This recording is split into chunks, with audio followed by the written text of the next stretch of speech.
Hello दोस्तों, स्वागत है आपका हमारी इस नई वीडियो में। और आप देख रहे हैं आपका अपने YouTube channel banking jobs guide, जिसमें है ऑल अबाउट बैंकिंग जॉब्स। दोस्तों, आज की वीडियो में हम बात करेंगे सेंट्रल बैंक ऑफ इंडिया, जो कि गवर्नमेंट ऑफ इंडिया का एक नेशनलाइज्ड बैंक है, यानी पूर्ण रूप से सरकारी बैंक है। इसके द्वारा ग्रेजुएशन डिग्री होल्डर्स कैंडिडेट के लिए बड़ी संख्या में अप्रेंटिसशिप की वैकेंसी निकाली गई है कि इनके द्वारा ग्रेजुएट अप्रेंटिस की वैकेंसी निकाली गई। तो खास तौर से ऐसे कैंडिडेट जो बैंकिंग सेक्टर में अप्रेंटिसशिप करना चाहते हैं उनके लिए बहुत बड़ा मौका है। वैकेंसी है वो देश भर के सभी स्टेट के लिए निकाली गई है, जितने भी यूनियन टेरिटरी है उनके लिए निकाली गई है वैकेंसी। यहाँ पे बात करें तो टोटल 3000 से के 3000 पदों पे ये अप्रेंटिसशिप की वैकेंसी निकाली गई है, जिसका ऑनलाइन एप्लीकेशन फॉर्म है एनएटीएस पोर्टल के माध्यम से कैंडिडेट है फिलअप कर सकता है। इसका ऑनलाइन एप्लीकेशन फॉर्म भरने की जो डेट रखी गई है वो 21 फरवरी 2024 से लेकर 6 मार्च 2024 तक रखी गई है। तो दोस्तों, सबसे पहले तो चलेंगे हम इसके ऑफिशियल नोटिफिकेशन पे और जानेंगे कि इसमें कौन कौन से कैंडिडेट एप्लीकेशन फॉर्म सबमिट कर सकते हैं, उनके लिए एज लिमिट क्या है, सिलेक्शन प्रोसीजर क्या रहेगी, एप्लीकेशन फी है वो कितने रखी गई है, सारी जानकारी इस वीडियो में मैं आपको देने वाला हूं। तो दोस्तों, जो भी कैंडिडेट बैंकिंग सेक्टर से जुड़ी अप्रेंटिसशिप के इंटरेस्टेड है उनके लिए हमारा ये वीडियो काफी इंपॉर्टेंट रहने वाला है। सारी जानकारी इस वीडियो में मैं आपको देने वाला हूँ। दोस्तों, बैंकिंग और फाइनेंस सेक्टर से रिलेटेड रिक्रूटमेंट्स और वैकेंसीज की लेटेस्ट अपडेट और जानकारी प्राप्त करने के लिए आप हमारे चैनल बैंकिंग जॉब्स गाइड को सब्सक्राइब कर ले, बेल आइकन पर क्लिक कर नोटिफिकेशन ऑन कर ले, ताकि वीडियो के माध्यम से आप तक सारी जानकारी पहुंचती रहे। दोस्तों, आप हमारे टेलीग्राम चैनल और व्हाट्सएप ग्रुप को भी ज्वाइन कर सकते हो, जिसका लिंक हमारे वीडियो के डिस्क्रिप्शन बॉक्स में अवेलेबल है। दोस्तों, यदि आप अप्रेंटिसशिप ट्रेनिंग और टेक्निकल सरकारी जॉब्स की लेटेस्ट अपडेट पाना चाहते हो तो आप हमारे another YouTube channel apprenticeship guide को सब्सक्राइब कर लो, जिसका लिंक हमारी वीडियो के डिस्क्रिप्शन बॉक्स में अवेलेबल है, जिस पे मैं लगातार जितने भी गवर्नमेंट सेक्टर और प्राइवेट सेक्टर में अप्रेंटिसशिप की वैकेंसीज निकलती है या टेक्निकल जॉब्स की वैकेंसीज निकलती है तो उसकी अपडेट है आप तक पहुंचाता रहता हूं।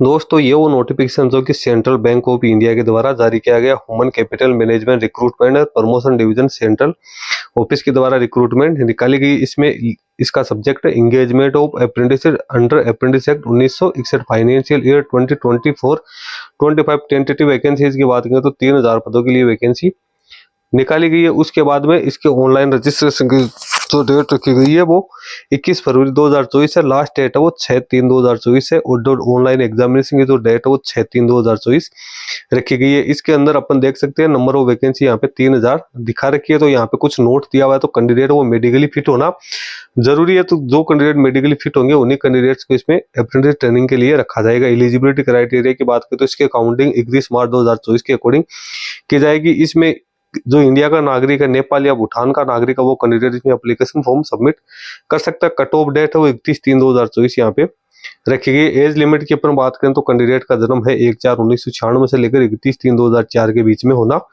जरूरी है। एजुकेशनल क्वालिफिकेशन की बात करें तो कैंडिडेट है उनके पास ग्रेजुएशन की डिग्री होनी जरूरी है। इन डिसिप्लिन में रिकॉग्नाइज यूनिवर्सिटी या इसकी इक्विवेलेंट जो योग्यता है वो होनी जरूरी है। सेंट्रल गवर्नमेंट के द्वारा जो निर्धारित यूनिवर्सिटी जो वो कैंडिडेट है उनकी क्वालिफिकेशन से वो कंप्लीट होनी जरूरी है। 31/3/2020 या इसके बाद भी, यानी इससे पहले वाले अप्लाई नहीं कर पाएंगे। फिजिकल और मेडिकल फिटनेस की बात करें तो कैंडिडेट को मेडिकली फिट होना यहाँ पे जरूरी है। सिलेक्शन प्रोसीजर की सिलेक्शन प्रोसेस अदर कंडीशंस की बात करें तो कैंडिडेट उन्हें NATS.education.gov.in जो को NATS 2.0 के नाम से जाना जाता है, इसके ऊपर कैंडिडेट को अपनी प्रोफाइल वो 100% कंप्लीट करनी है। कैंडिडेट है वो सिर्फ एक ही रीजन से एप्लीकेशन फॉर्म वो सबमिट कर सकता है। जिन कैंडिडेट की पहले से ट्रेनिंग हो चुकी है वो इसमें एप्लीकेशन फॉर्म सबमिट नहीं कर पाएगा। जिनके पास 1 साल से ज्यादा का वर्क एक्सपीरियंस है वो भी इसमें एप्लीकेशन फॉर्म वो सबमिट नहीं कर सकता है। अब सिलेक्शन प्रोसीजर की बात करें तो जो कैंडिडेट एप्लीकेशन फॉर्म फिलअप करेंगे उनका ऑनलाइन रिटन टेस्ट होगा, जो कि ऑब्जेक्टिव टाइप का क्वेश्चन होगा, जिसके अंदर आप देख सकते हो 5 पार्ट रखे गए हैं। Quantitative, general English, reasoning, aptitude और कंप्यूटर नॉलेज। 2 नंबर का है basic retail liability product, 3 number का है basic retail assets product, 4 number का है बेसिक इन्वेस्टमेंट प्रोडक्ट और 5 नंबर का है बेसिक इंश्योरेंस प्रोडक्ट। और इसी के आधार पर कैंडिडेट की मेरिट लिस्ट है वो तैयार की जाएगी। उसके बाद कैंडिडेट है उसका लोकल लैंग्वेज का टेस्ट लिया जाएगा, यानी कैंडिडेट जहाँ से अप्लाई कर रहा है उस कैंडिडेट को लोकल लैंग्वेज होना जरूरी है। इसके लिए कैंडिडेट को जो सर्टिफिकेट है 10th या 12th का पेश करना जरूरी है, नहीं उनकी लोकल लैंग्वेज वो एक सब्जेक्ट के रूप में होनी जरूरी है। हर स्टेट की अलग अलग लोकल लैंग्वेज है, तो उस स्टेट की जो लोकल लैंग्वेज है उसका ज्ञान होना जरूरी है। यहाँ पे जो अप्रेंटिसशिप का कॉन्ट्रैक्ट है वो यहाँ पे 1 साल के लिए जारी किया जाएगा। 12 महीने तक कैंडिडेट का कॉन्ट्रैक्ट किया जाएगा। यदि कैंडिडेट को अपनी रिपोर्टिंग नहीं करता है ऑन जॉब ट्रेनिंग में, तो कैंडिडेट का जो अप्रेंटिसशिप का जो सर्टिफिकेट है उसको टर्मिनेट कर दिया जाए। स्टाइपेंड की बात करें तो रूरल सेमी अर्बन ब्रांच में यदि किसी को पोस्टिंग दी जाती है तो 15,000 रुपए मिलेंगे।